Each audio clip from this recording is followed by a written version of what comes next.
चीज़ आपको पता होना चाहिए, तब जाके आप इजीली न्यूमेरिकल्स कर पाओगे, ठीक है। ओके, अब देखो लिक्विड को लेबोरेटरी में कैसे मेजर कर सकते हैं। एक आपके पास मेजरिंग फ्लास्क होता है, ठीक है, एक आपके पास मेजरिंग फ्लास्क होता है, एक आपके पास मेजरिंग सिलेंडर्स होते हैं, एक आपके पास मेजरिंग बीकर्स होते हैं, ठीक है। क्या क्या होता है, फ्लास्क होगा, सिलेंडर्स होंगे, बीकर्स होंगे। Give me 5 second. अब देखो ये जो डायग्राम है, पिक्चर्स है, इसमें आप different type of measuring flask, measuring beakers, ये सारी चीज़ें देख सकते हो। मेजरिंग जो आपके पास सिलेंडर होगा वो भी आप देख सकते हो, ठीक है। देखो इसमें आपके लेवलिंग्स हैं, जैसे इस बीकर में आपके देखो 100, 200, 300, 400, 500, ये सारी चीज़ें क्या हैं, ये सारी चीज़ें आपके लेबोरेटरी में यूज़ होता है मेजर करने के लिए। ये आपका मेजरिंग सिलेंडर, ये आपका मेजरिंग बीकर, फ्लास्क, ठीक है, क्लियर है ना। ओके, सो अब मान लो कि किसी लिक्विड के लेवल को एक्यूरेटली कैसे देखेंगे। अब मान लो मैंने कोई मेजरिंग सिलेंडर लिया और उसमें जब मैंने लिक्विड डाला तो वो कुछ इस टाइप का आता है, तो हायर मिनिस्कस और लोअर मिनिस्कस। अगर लिक्विड को नीचे बैठने की कंटेनर की आदत है, ठीक है, तो हम लोग ये जो लेवलिंग होती है ना, इसे हम क्या कहते हैं, मिनिस्कस। क्या कहते हैं, मिनिस्कस। तो जो वाटर काइंड ऑफ थिंग्स होती है ना, उसके नीचे की तरफ कर्व होता है, ठीक है। तो जब उसके नीचे की तरफ कर्व होगा बेटा, तो जो कर्व टच करेगा हमें वहीं पे लेनी है उसकी लेवलिंग, ठीक है, किनारों पर नहीं लेनी है। ओके, मिडिल में जो नीचे लोएस्ट मोस्ट कर्व होता है उसको लेते हैं। लेकिन जो मरकरी जैसी चीज़ें होती है ना, लिक्विड्स, उनका ऊपर का होता है, ठीक है, उनका जो कर्व होता है वो ऊपर की तरफ होता है, तो जो सबसे टॉप का लेवल आता है वो हम लेते हैं, क्लियर। अपर मिनिस्कस लेते हैं, इसमें क्या लेते हैं, लोअर मिनिस्कस, और इसमें क्या लेते हैं, अपर मिनिस्कस, ठीक है। तो टॉप मोस्ट मिनिस्कस ही हमारा ज़रूरी होता है किसी भी लिक्विड को, अगर मैं इन मेजरिंग जो सिलेंडर है या वॉट एवर में भी, इसमें हम लोग लेंगे, क्लियर है ना। कोई कंफ्यूजन। ओके, अच्छा ये आपका क्या है, दो आपके पास क्या है, एक्टिविटीज़ हैं जिससे कि हम किसी लिक्विड को मेजर कर सकते हैं, राइट। हाँ हाँ हाँ, यही तो वो एक्टिविटीज़ है। देखो इसमें हमने स्टोन को लटकाया और जितना लेंथ जो है वाटर का डिस्प्लेस हुआ वही हम लोग ने मेजर किया। और ये क्या है, अब ये क्या करेगा, उसमें से डालने के बाद जितना ऊपर चढ़ेगा लेवल, उतना वो बाहर की तरह ओवरफ्लो करके निकाल लेगा आउटलेट से, और वही उसका क्या हो जाएगा, वॉल्यूम हो जाएगा, राइट, क्लियर है ना। इसके बाद ये सारे देखो, measuring jar, measuring vessels, pipette. Pipette होता है जिसमें कि हम लोग आपका मेजर करते हैं लिक्विड्स को, पिपेट एंड ब्यूरेट।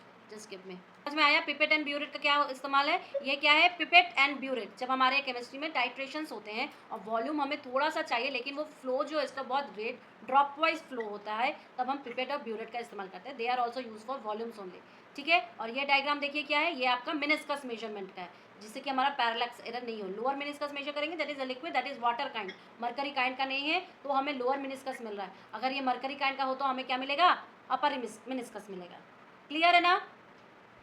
ओके, अब आ जाओ डेंसिटी पर मेजरमेंट। डेंसिटी क्या होती है, डेंसिटी एक डिराइव्ड सब्सटेंस का यूनिट होती है। Density is what, derived substance का यूनिट होती है। अब डेंसिटी का मतलब क्या होता है कि ये एक हर एक ऑब्जेक्ट जो होगा ना उसकी स्पेसिफिक होगी, मतलब ये उस मैटर की प्रॉपर्टी होती है। डेंसिटी क्या होती है, उस मैटर की प्रॉपर्टी होती है। देखो कैसे, मैं स्क्रीन शेयर करूँगी आपके साथ। डेंसिटी, डेंसिटी, डेंसिटी क्या होती है बेटा, डेंसिटी जो मैटर है जिसका डेंसिटी हम कैलकुलेट कर रहे हैं, ये उसकी स्पेसिफिक प्रॉपर्टी होती है, स्पेसिफिक प्रॉपर्टी होती है, ठीक है। हर एक मैटर की अपनी खुद की स्पेसिफिक डेंसिटी होती है। मोर ओवर डेंसिटी जो है रिलेशनशिप बताती है, रिलेशनशिप स्टैब्लिश करती है उस मैटर के मास एंड वॉल्यूम के बीच में, मास और वॉल्यूम के बीच में। तो डेंसिटी उस मैटर की ज़्यादा होगी जिसका मास ज़्यादा होगा, और साथ ही साथ डेंसिटी उस बॉडी की ज़्यादा होगी जिसका वॉल्यूम कम होगा, क्लियर है। तो इसका मतलब क्या है कि density is directly proportional to mass and density is inversely proportional to volume, ठीक है। सो देयरफॉर हमें डेंसिटी का फॉर्मूला जो मिलता है वो होता है मास अपॉन वॉल्यूम, ठीक है। Density is equal to mass upon volume, clear है? अब मास को हम मेजर करते हैं केजी में और वॉल्यूम को मेजर करते हैं मीटर क्यूब में, तो डेंसिटी का यूनिट क्या हो गया एमकेएस में? केजी अरे बाई मीटर क्यूब, या सीजीएस में क्या हो जाएगा? ग्राम पर सेंटीमीटर क्यूब, ग्राम पर सेंटीमीटर क्यूब। अब आप क्वेश्चन सॉल्व करोगे इसको। अगर मैं मीटर क्यूब बोला है तो मैंने को क्या करना है? 1 मीटर इंटू 1 मीटर उसका वॉल्यूम है, और मास है तो केजी होगा। अगर इसी को कन्वर्ट करने को बोले ग्राम में तो 1 केजी बराबर कितना होगा? 1000 ग्राम। और साथ ही साथ मीटर में तो 100 सेंटीमीटर, 100 सेंटीमीटर, 100 सेंटीमीटर। ठीक है, ओके। तो कैलकुलेट कर लोगे ये कितना आएगा तुम्हारा? इसका मतलब जो तुम्हारी डेंसिटी आएगी वो क्या होगी? ग्राम पर सेंटीमीटर क्यूब में आएगी। कहाँ से कहाँ तक चेंज हो रही है? केजी से ग्राम पर सेंटीमीटर में चेंज हो रहा है। कैसे चेंज हो रहा है समझ में आया कि एक और बता दूँ? ओके, तो ये मैंने क्या किया, अब देखो इस क्या कि जो यूनिट्स हमने लिया है उसके हिसाब से कैसे कन्वर्जन कर सकते हैं डेंसिटी का। क्लियर? अब तो डेंसिटी का इसका मतलब एसआई यूनिट्स में तुम्हारा केजी पर सेंटीमीटर क्यूब, और सीजीएस में आपका ग्राम पर सेंटीमीटर। अब देखो जैसे ये question, density of iron is 7.86 ग्राम पर सेंटीमीटर सीजीएस। अब डेंसिटी ऑफ आयरन को एसआई में चेंज करोगे, कैसे चेंज करोगे समझ में आ गया था ना अभी? कैसे चेंज करोगे, राइट? इसके बाद सॉलिड की डेंसिटी कैसे मेजर करेंगे? वही सॉलिड की डेंसिटी कैसे मेजर करेंगे? मास अपॉन वॉल्यूम से। मास हमें सॉलिड का पता रहेगा, वॉल्यूम हम ये बीकर वाले में डिस्प्लेसमेंट मेथड का इस्तेमाल करेंगे और फिर मेजर कर लेंगे। हो गया ना? कर लोगे ना? ओके, ये है इसका वर्कशीट फॉर्मेटिव। नेक्स्ट देखो, हाँ नेक्स्ट क्या है? नेक्स्ट आपका रिलेटिव डेंसिटी। देखो बेटा कभी कभी क्या होती है, डेंसिटी डायरेक्ट वर्ड का नहीं होती है, डेंसिटी रिलेटिव भी हो सकती है। मतलब एक तो हम स्टैंडर्ड यूनिट डेंसिटी का ले लेते हैं और दूसरा हम जो सब्सटेंस देते हैं उसका देते हैं। ठीक है, तो स्टैंडर्ड जो हम लोग लेते हैं वो वाटर का लेते हैं, जो कि बोलेंगे 4 डिग्री सेल्सियस वाटर के टाइम जो वाटर की डेंसिटी होगी वो एक स्टैंडर्ड यूनिट ले लेंगे। ठीक है, इसके बाद जो सब्सटेंस हमें देगा उसका हम लोग यूनिट लेंगे, उसका हम लोग डेंसिटी लेंगे। ठीक है, और फिर इन दोनों डेंसिटी का जब रेशियो निकालेंगे तो मेरे पास क्या निकलेगा? रिलेटिव डेंसिटी निकलेगी। समझ में आ रहा है कि नहीं रिलेटिव डेंसिटी? एक बार फिर से बता रही हूँ, एक मिनट मैं आपको रिलेटिव डेंसिटी बता रही हूँ। रिलेटिव डेंसिटी समटाइम्स हम लोग को क्या होता है कि हम लोग को विथ रिस्पेक्ट टू कोई चीज़ कैलकुलेट करनी होती है। Actually whatever we are calculating according to our application only, right? Application का मतलब हमें जिस चीज़ की ज़रूरत है हम वही चीज़ कैलकुलेट करेंगे। क्लियर? तो जब विद रिस्पेक्ट टू वाले समस्याएं आती हैं, सो आई विल से दैट कि एक हम लोग को स्टैंडर्ड लेना पड़ता है, एक हम लोग को स्टैंडर्ड डेंसिटी लेनी पड़ती है, और एक हम लोग क्या लेते हैं जिसकी मेजर करनी होती है। ठीक है, अब क्या करेंगे? अब हम ये करेंगे बेटा कि हम करेंगे कि जो स्टैंडर्ड वाला है, स्टैंडर्ड वाला मैंने वाटर लिया है। ठीक है, वाटर की डेंसिटी कब ली है? टेम्परेचर हमारा 4 डिग्री सेल्सियस पर। 4 डिग्री सेल्सियस पर वाटर का जो टेम्परेचर होगा, ठीक है, अरे वाटर की जो डेंसिटी होगी वो मेरी स्टैंडर्ड होगी। इसके बाद बाकी जो सारी चीज़ें होंगी वो उसके रिलेटिव। मान लो मुझे केरोसिन की रिलेटिव डेंसिटी निकालनी है। ठीक है, ओके। तो मुझे केरोसिन का अगर रिलेटिव डेंसिटी निकालनी पड़े, केरोसिन की रिलेटिव डेंसिटी, सिर्फ इतना ही बोलेगा क्वेश्चन में, तो आप क्या बोलोगे कि पहले तो डेंसिटी ऑफ वाटर का रेशियो बनाएंगे किसके साथ? डेंसिटी ऑफ केरोसिन के साथ। ठीक है, तो इसका यूनिट आपस में क्रैश हो जाएगा, कैंसिल हो जाएगा। तो रिलेटिव डेंसिटी यूनिटलेस क्वांटिटी है। क्या है?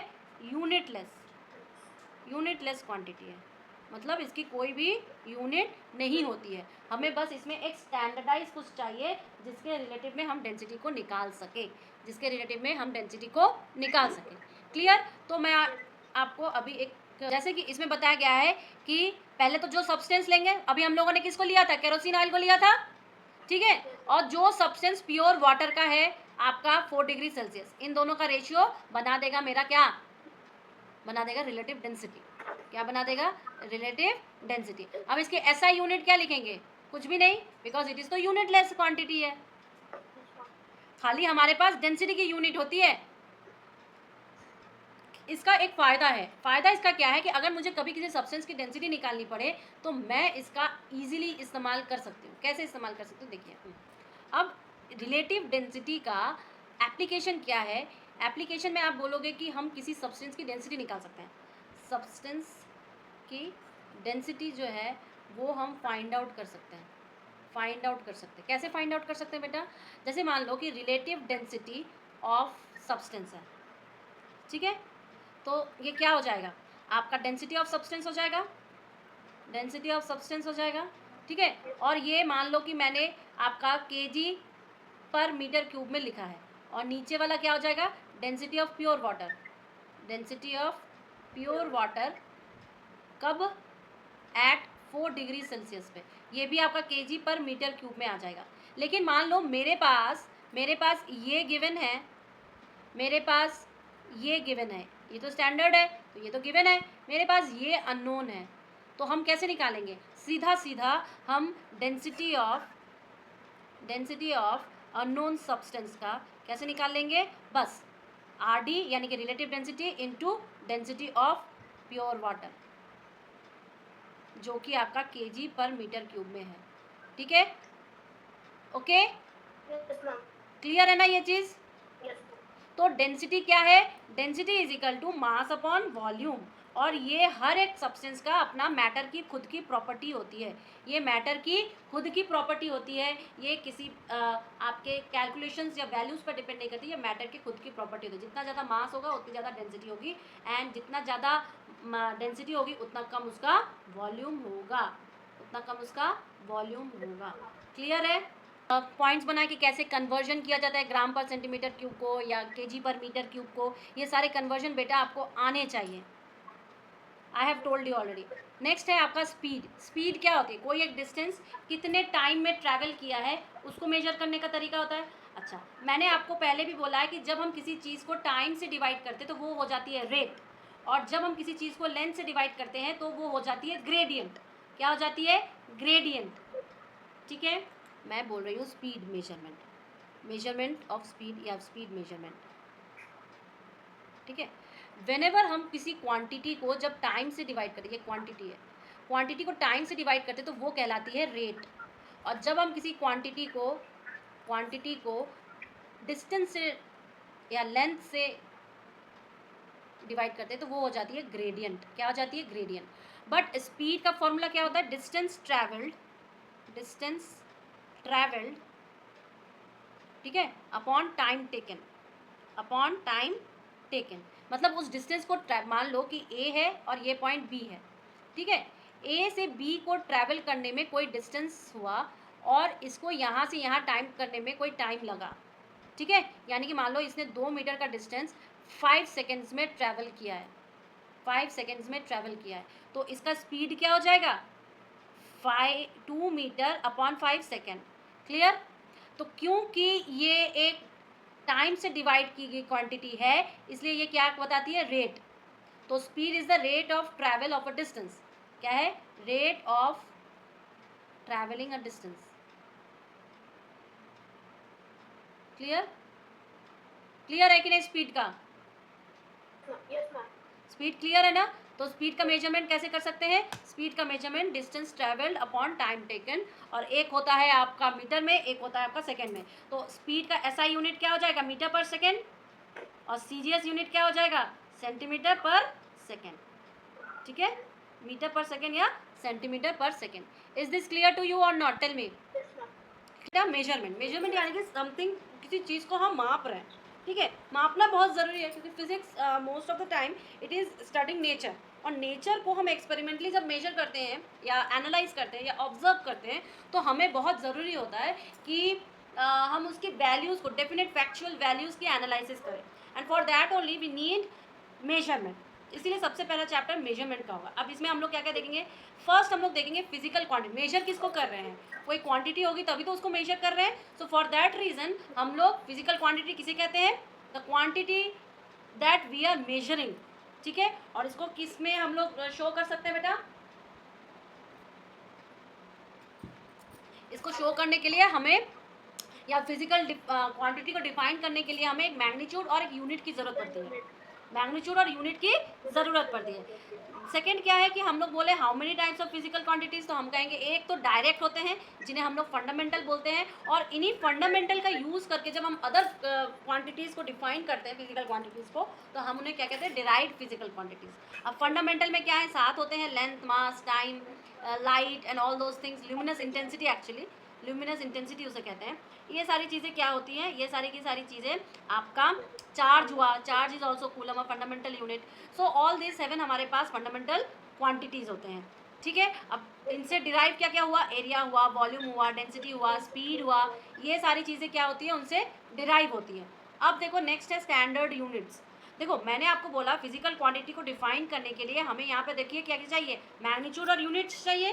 तो अब इतना बड़ा वर्ल्ड है, वर्ल्ड में हर जगह जब हम किसी चीज़ को पढ़ ही रहे हैं तो लोग अपना अपना यूनिट भी डिफाइन कर सकते हैं, बट जब लोग अपना अपना डिफाइन हो जाएंगे तो everything will be happened, right, सारी चीज़ें अस्त व्यस्त हो जाएंगी। So for that reason only we will do, we will क्या करेंगे, हम लोग एक स्टैंडर्डाइज यूनिट को डिफाइन करेंगे। किसको करेंगे, हाँ हाँ, जैसे कि अब जिसे हम लोग क्या कहेंगे, स्टैंडर्ड यूनिट्स कहेंगे। अब एसआई यूनिट हम लोग बोलते हैं ना, that is your standard unit, ठीक है। अब एसआई यूनिट की कुछ कैरेक्टरिस्टिक होंगी, बना तो दिया लेकिन उसकी कुछ कैरेक्टरिस्टिक भी तो होंगी। तो ये कैरेक्टरिस्टिक है कि क्या है, एक तो वो डेफिनेट होंगी और उसमें कोई भी एम्बिग्युइटी नहीं होगी। दूसरा क्या है, ये चेंज नहीं होगी, चाहे उसको स्पेस पे ले जाएं, चाहे इसको टाइम के रेस्पेक्ट में देखें, ये हमेशा सेम रहेंगे, it won't be change. It should B reproduce easily. हम कोई भी ऐसा यूनिट को अगर डिफाइन करेंगे तो वो रिप्रोडक्शन ईजिली कर सकता है। मतलब अगर मैं डेंसिटी बोल रही हूँ, अगर मैं एरिया बोल रही हूँ, तो मैं ईजिली इन सब का इस्तेमाल करके मैं ऐसा यूनिट को डिफाइन कर सकूँ हर एक का। और दूसरा क्या है, it should be convenient to size to measure small and bulk. मतलब अगर बल्क क्वांटिटीज़ क्या है और स्मॉल क्वांटिटीज़ है,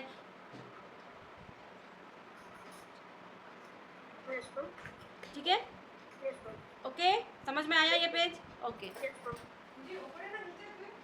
फिर सिस्टम ऑफ यूनिट्स। अब देखिए मैंने आपको बोला ना कि एक स्टैंडर्डाइज यूनिट होता है, जैसे कि एसआई यूनिट, जिसे हम स्टैंडर्ड यूनिट कहते हैं। अब ये एसआई यूनिट को ही एमकेएस कहते हैं। Why we are saying it is MKS, because ये मीटर किलोग्राम सेकंड से बना होता है। अब मीटर किलोग्राम सेकंड क्या है, मैंने आपको बोला कि हमारे पास 7 स्टैंडर्डाइज यूनिट है, राइट। अब देखो विजिबल,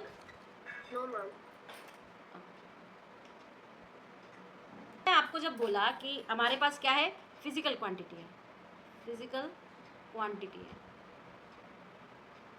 राइट। जब हमारे पास फिजिकल क्वांटिटी, तो इसको डिफाइन कैसे कर रहे थे हम लोग, something magnitude and multiply by units, ठीक है।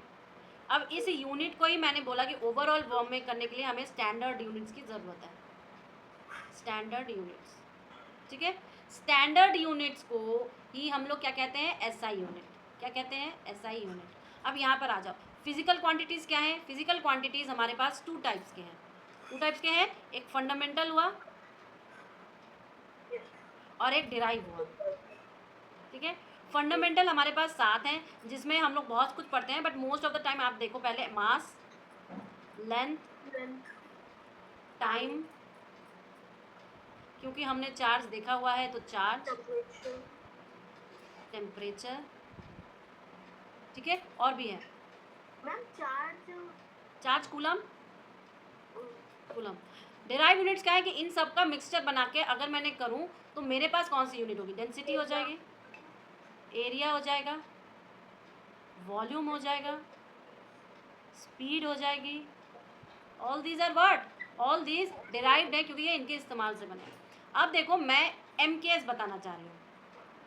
देखो जब हम मास को मेजर करते हैं तो हम उसका यूनिट क्या लिखते हैं, केजी। जब हम लेंथ को मेजर करते हैं तो उसकी यूनिट हम लोग स्टैंडर्डाइज एम, मीटर। जब हम टाइम को लेते हैं तो किस में करते हैं, सेकेंड। जब हम चार्ज को लेते हैं तो कूलम, टेम्परेचर को लेते हैं तो केल्विन, ठीक है। लेकिन देखो बेसिक 3 है, एम के एस, यानी कि मीटर, किलोग्राम एंड सेकेंड, ठीक है। इसलिए इस स्टैंडर्ड यूनिट का ही एक भाग है एमकेएस, या एमकेएस ही बोल दो कभी कभी कि स्टैंडर्ड यूनिट का इस्तेमाल कर रहे हैं। क्लियर है ना। फिर हमारे पास CGS यूनिट आते हैं।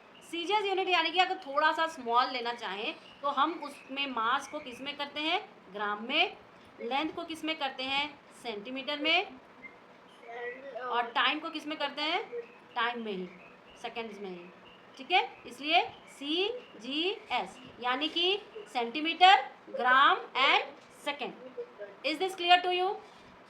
ओके। FPS क्या है, इसमें भी तो लेंथ मास टाइम को ही मेजर करेंगे।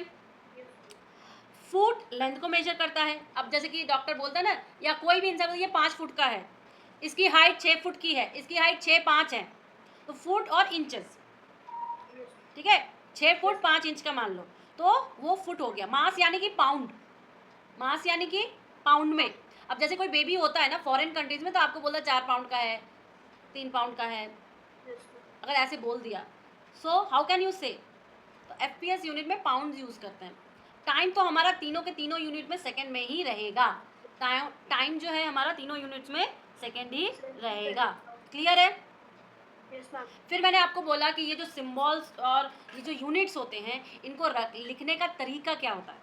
इनको लिखने का तरीका, अगर मैं पूरा वर्ड लिखना चाहूँ, जैसे एनर्जी के लिए जूल लिखना चाहूँ पूरा का पूरा, तो हम स्मॉल लेटर से JOULE लिखेंगे, जूल, ठीक है, ओके। लेकिन अगर मैं सिर्फ और सिर्फ एक सिंबल का यूज़ कर रही हूँ तो मैं कैपिटल लेटर यूज़ करूँगी। मैं क्या यूज़ करूँगी, कैपिटल लेटर। क्या यूज़ करूँगी, कैपिटल लेटर। क्लियर है? हम लोग देख रहे हैं कि लिखने का तरीका, सिंटैक्स देख रहे हैं। किसका सिंटैक्स देख रहे हैं, यूनिट्स के लिखने का सिंटैक्स। अगर मैंने आपको SI यूनिट में मैंने बताया एनर्जी को कैसे लिखते हैं, एनर्जी का यूनिट होता है जूल, ठीक है, एनर्जी का यूनिट होता है जूल। तो मैं क्या बोलूँगी, मैं अगर मान लो कि मेरे पास कोई एनर्जी है 10 जूल की, तो आप इसको 2 तरीके से लिख सकते हो। या तो आप ऐसे लिखोगे स्मॉल लेटर से जूल, 10 जूल्स, या आप ऐसे लिखोगे 10 जूल, ठीक है। ऐसे ही अगर आपको टाइम लिखना है 5, अगर मान लो 5 सेकेंड का टाइम है, ठीक है, तो आप इसको 2 तरीके से लिख सकते हो, 5 सेकेंड्स, या आप 5 सेकेंड लिखोगे, ठीक है। ऐसे ही अगर आपको मास लिखना, लेंथ लिखना है, मान लो लेंथ, तो मान लो कि 2 मीटर का लेंथ लिखना है, तो आप 2 तरीके से इसमें, या तो 2 मीटर्स लिखोगे, या तो आप 2 मीटर लिखोगे, बस। क्लियर है? Is this clear? ये सिंटैक्स है लिखने का, किसको, SI यूनिट्स को, या किसी भी यूनिट्स को। ग्राम में भी लिख सकते हो, जैसे मास हो गया 5 ग्राम, अगर मुझे लिखना है तो 5 ग्राम्स लिख सकते हैं, या 5 ग्राम लिख सकेंगे। क्लियर है? ओके। अब देखिए, ये सारे तो हम लोग जानते हैं, फुल स्टॉप नहीं और ये वो सारी चीज़ें, ठीक है। मतलब कभी भी KG लिखो ना तो फुल स्टॉप नहीं लगाना है, ठीक है। अब फिर 10 के मल्टीपल्स भी हम लोग ने बताए हैं, मैथ्स में भी यूज़ करते हैं, how many zero that many multiples. अगर अपॉन में 10 है तो ऊपर जाके वो माइनस में हो जाता है, राइट।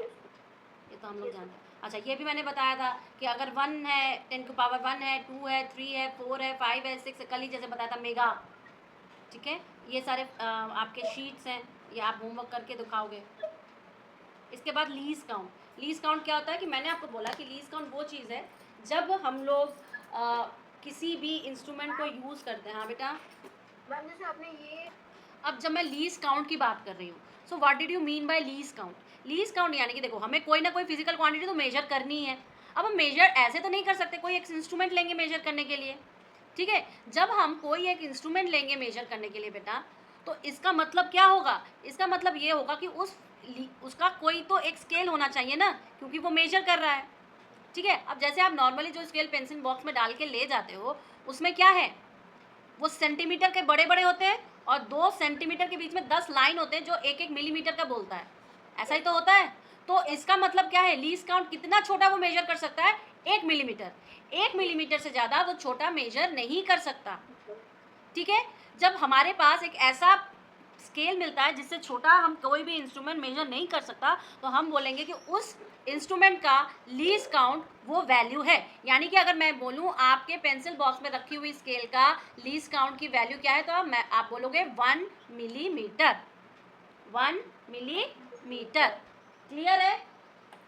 क्लियर है? अब लीस्ट काउंट से हम लोग थिकनेस भी निकाल सकते हैं। मान लो मैंने कोई मेजर किया और मैंने बोला कि इतने मतलब अगर कोई बोले कि कॉइन की थिकनेस बताओ, कैसे बताओगे? तो आप बोलोगे भैया कि हमारे पास कितने सारे कॉइन्स हैं और वो स्केल पर कितनी थिकनेस दिखा रहे हैं, तो नंबर ऑफ कॉइन्स को जब टोटल थिकनेस से हम डिवाइड कर देंगे तो नंबर ऑफ हमारे पास क्या मिल जाएगा, एक कॉइन की थिकनेस मिल जाएगी। क्लियर है ना?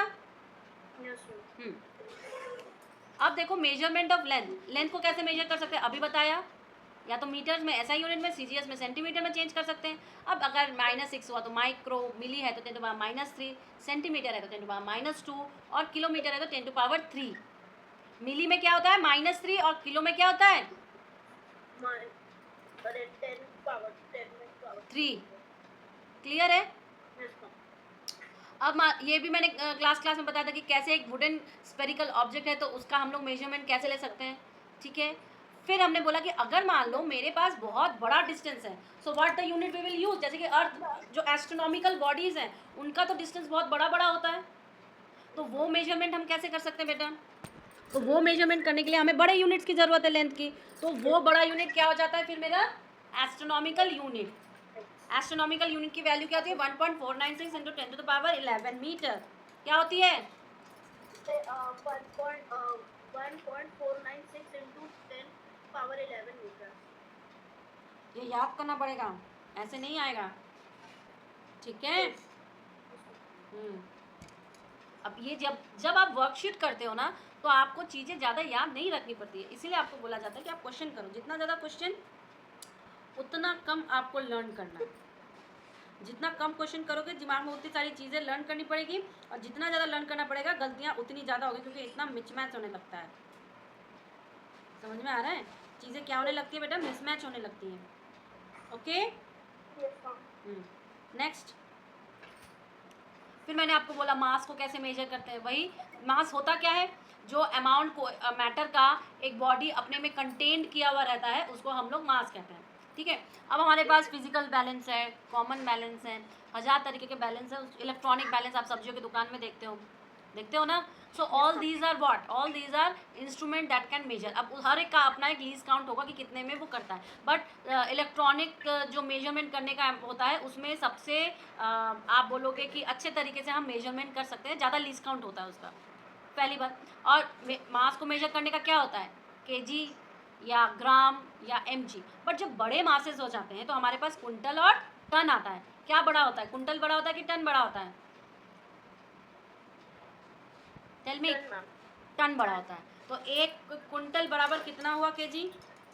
एक कुंटल 100 केजी और टन 1000 केजी। इसके बाद आ जाओ टाइम पर। टाइम क्या है, दो इवेंट्स के बीच को हम कैसे मेजर करते हैं, यही तो टाइम है, ये टाइम पीरियड है कि दो इवेंट हो रहे हैं। अब टाइम को मेजर बहुत पास से किया जा रहा है, जैसे वाटर क्लॉक हो गया, सन डायल हो गया, आर क्लास हो गया, मॉडर्न इंस्ट्रूमेंट पेंडुलम क्लॉक्स हो गए, एटॉमिक क्लॉक्स हो गए, स्टॉप वॉचेस हो गए, टाइमर्स हो गए, all these are what, all these are time को मेजर करने के डिफरेंट डिफरेंट तरीके हैं, इंस्ट्रूमेंट्स हैं।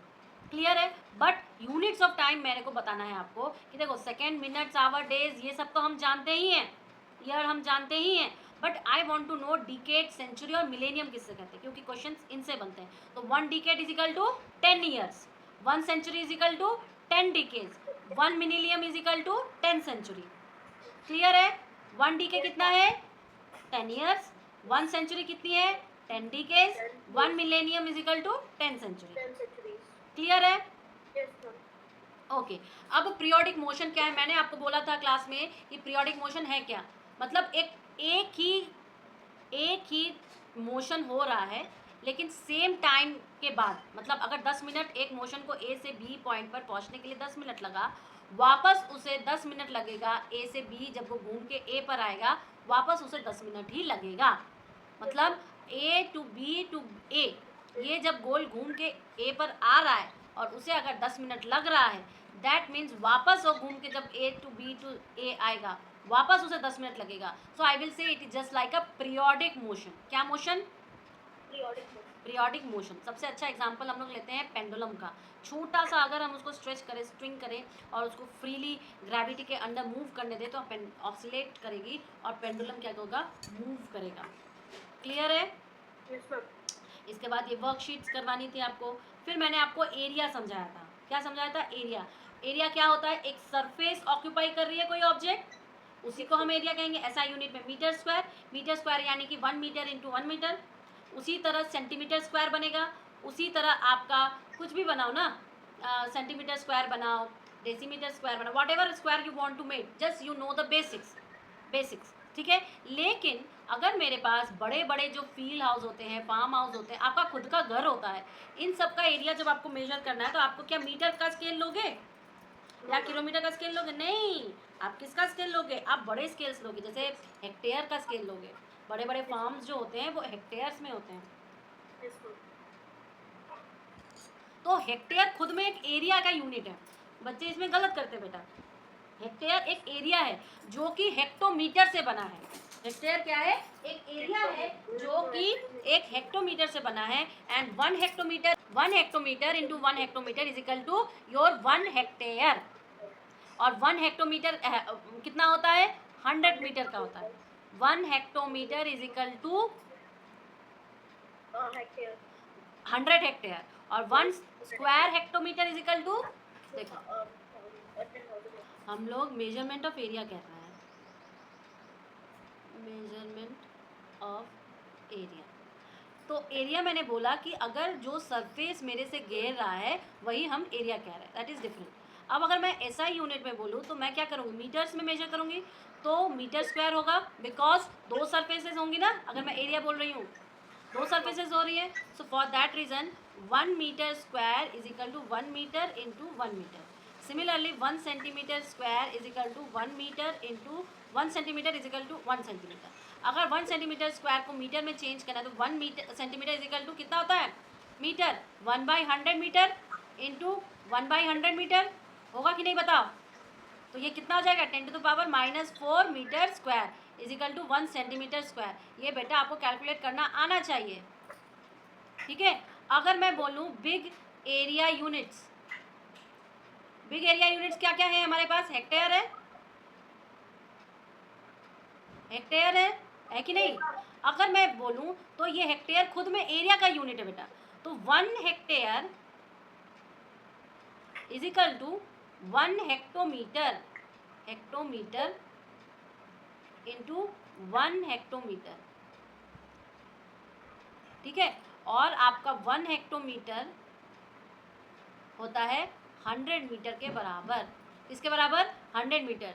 सो I will say 1 hectometre into 1 hectometre is equal to your 100 metre into 100 metre, that is your 10⁻⁴ metre square is equal to 1 hectare. ठीक है। Clear है कि नहीं? ये चीज़ बताओ, इंपॉर्टेंट है, याद रखना। वॉल्यूम, वॉल्यूम कैसे मेजर करेंगे? वही सेम चीज़, जैसे कोई भी स्पेस ऑक्यूपाई किया है किसी सब्सटेंस ने, ठीक है, तो मैं उसका क्या करूँगी? वॉल्यूम करूँगी। क्या कहूँगी? वॉल्यूम। अब अगर मेरे पास सॉलिड बॉडी है, जैसे कि मान लो कोई बॉक्स है, तो बॉक्स की लेंथ होगी, बॉक्स की क्या क्या होगी? लेंथ होगी, हाइट होगी, ब्रेथ होगी। सो एल टू चानी उस कमरे के खटिया के भीतर, ठीक है। और फिर तो इसका मतलब क्या कि ये सेंटीमीटर क्यूब में या मीटर क्यूब में आएगा, आएगा ना? सेंटीमीटर क्यूब में या मीटर क्यूब में, या अगर मैं सीजीएस में लूँ तो ये क्या आएगा? सेंटीमीटर क्यूब में। एफपीएस में क्या कहते हैं? फुट क्यूब, फुट क्यूब हो जाएगा ना? लेकिन जब हम कोई लिक्विड वगैरह लेते हैं, ये तो तुम्हारा सॉलिड था, सॉलिड में तो हमें डायमेंशंस इजीली मिलते हैं सेंटीमीटर मीटर में। लेकिन अगर मैंने आपको बोला कि मुझे लिक्विड का मेजर करना है, तब मैम लीटर्स को यूज करते हैं। हाँ, लीटर्स या एमएल, लीटर्स या एमएल यूज करेंगे। ठीक है। तो आपके पास 1 लीटर बराबर कितना एमएल होगा? 1 लीटर बराबर कितना एमएल? 1000। लेकिन अगर मैं सेंटीमीटर क्यूब बोलूँ या सीसी बोलूँ तो वो क्या होगा? 1 लीटर बराबर 1000 ml is equal to 1000 centimetre cube. यानी कि ml लिखो या सेंटीमीटर क्यूब लिखो, दोनों सेम है। ml लिखो या सेंटीमीटर क्यूब लिखो, दोनों सेम है। तो 1 लीटर बराबर 1000 सेंटीमीटर क्यूब। क्लियर है ना? Yes, ma'am. तो इसका मतलब लिक्विड को मेजर हम क्या करेंगे, एक लिक्विड को हम किसी कंटेनर में रखेंगे, किसी जैसे कि आपके पास कोई वाटर बॉटल है, वाटर बॉटल में जितना वॉल्यूम घेरेगा यानी कि जितना लिक्विड वो कंटेन करेगा, Yes, ma'am. तो हम उसकी कैपेसिटी को क्या कहेंगे, वॉल्यूम। तो जो स्पेस इनसाइड दैट कंटेनर होता है ना बेटा, उसी को हम क्या कहते हैं, उसकी कैपेसिटी, कंटेनर की कैपेसिटी कहते हैं। ठीक है, तो कैपेसिटी क्या है, द स्पेस और volume inside the container is called the its capacity. Clear है? Yes, ma'am. यही अगर मेरे पास मान लो इरेगुलर सॉलिड हो गया, मतलब सॉलिड का डायमेंशन जैसे क्यूब, रेक्टेंगल, व्हाटएवर में भी ये हो गया, लेकिन कभी अगर आपके पास इरेगुलर हो गया, इरेगुलर में आपके पास स्टोन्स होते हैं, ठीक है, या मान लो कि आपके पास कोई रबड़ हुआ, क्लचर हुआ, whatever may be like this way, जिसका शेप डायमेंशंस आपको पता नहीं है, तो आप कैसे उसका वॉल्यूम निकालोगे? मैम और 2 टाइप्स के प्रोसेस होता है मैम, जिसमें एक मेजरिंग बीकर में हम एक जो इरेगुलर शेप लाइक स्टोन है उसके ऊपर थ्रेड बांटना भी एक्टिविटी है। हाँ, उसकी एक्टिविटी है। कर सकते हैं, तो वो जितना पानी निकालेगा और मतलब जितना हमने उसका पानी डिस्प्लेस करेगा। एक्चुअली देखिए बेटा, चलो मैं बताती हूँ आपको, ये एक्चुअली एक एक्टिविटी है या एक तरीका है जिसे हम लोग क्या बोलते हैं, डिस्प्लेसमेंट मेथड। क्या बोलते हैं, डिस्प्लेसमेंट मेथड। अब देखिए क्या है, देखो अब तक मैंने आपको बताया कि रेगुलर शेप्स हैं, तो रेगुलर शेप्स के तो वॉल्यूम निकालना इजी हो गया अगर वो है, लेकिन अगर मेरे पास इरेगुलर शेप्स हुए, इरेगुलर शेप्स हुए, तो इरेगुलर शेप्स के वॉल्यूम निकालना थोड़ा कठिन है, बिकॉज उसके डायमेंशंस हमारे पास क्लियर नहीं है। जो नॉर्मली डायमेंशंस हमारे पास वॉल्यूम, जैसे सिलिंड्रिकल हो गया, कॉनिकल हो गया, रेक्टेंगुलर हो गया, क्यूबॉइड हो गया, पैलोपाइड हो गया, व्हाटएवर में भी इनके डायमेंशंस हम इजीली निकाल सकते हैं वॉल्यूम, पर जिनके है ही नहीं उनका क्या करेंगे, तो उनके लिए मेरे पास जो मेथड है उसे हम क्या कहते हैं, डिस्प्लेसमेंट मेथड। डिस्प्लेसमेंट मेथड, ठीक है।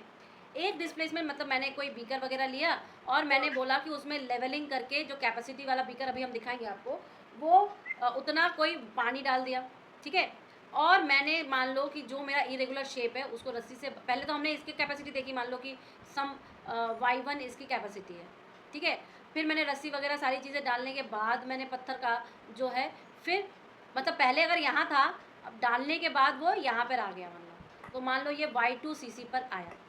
क्लियर है? तो y2 माइनस y1 cc जितना होगा वही क्या होगा, इसकी वॉल्यूम होगी। क्लियर है? यानी कि जितना उसने चेंज किया, डिस्प्लेसमेंट किया, उतना क्या होगा, उसका वॉल्यूम होगा। ये क्या होता है, एक मेथड। अब मैंने पानी डाला है, कभी कभी ऐसा भी तो हो सकता है जो इरेगुलर शेप लिया है मैंने वो डिजॉल्व हो जाए पानी में, नमक वगैरह के अगर स्टोन ले ले और कोई ऐसा सॉल्ट हो जो कि वाटर सॉल्युबल है, तो हम क्या करेंगे, तो हम केरोसिन लेंगे, ठीक है, केरोसिन ऑयल होती है ना, केरोसिन ऑयल लेंगे और वही प्रोसेस तो हम सेम करेंगे, बट द लिक्विड मटेरियल जो है वो हम क्या करेंगे, चेंज कर देंगे बेटा, लिक्विड मटेरियल को क्या करेंगे, चेंज कर देंगे। So this is the way by which we can measure the dimensions of irregular shapes with the help of capacity, with the help of volume displacement method. Clear है? Clear है ना? सो हमारे पास क्या क्या हुआ, या तो हम केरोसिन में इमर्स कर दे अगर मेरे पास जो मटेरियल है वो सॉल्युबल है, ठीक है, जो चीज़ है वो अगर मेरी सॉल्युबल है तो मैं उसको किस में, केरोसिन में कर दूंगी, या मेरी जो चीज़ है वो फ्लोटिंग काइंड का नेचर है तो मैं क्या करूंगी, फ्लोटिंग काइंड का नेचर होने के कारण मैं उसको एक नेग्लिजिबल थिंग से, मेटल पीस से पानी में कैसे भी करके डुबो के रखूंगी, ठीक है, तो इससे क्या होगा कि वो नीचे सिंक कर जाएगा, फिर वही डिस्प्लेसमेंट मेथड से हमने उसको निकाला। क्लियर है ना? Okay, now next is that कि आपके पास देखो सेंटीमीटर क्यूब, डेसीमीटर क्यूब,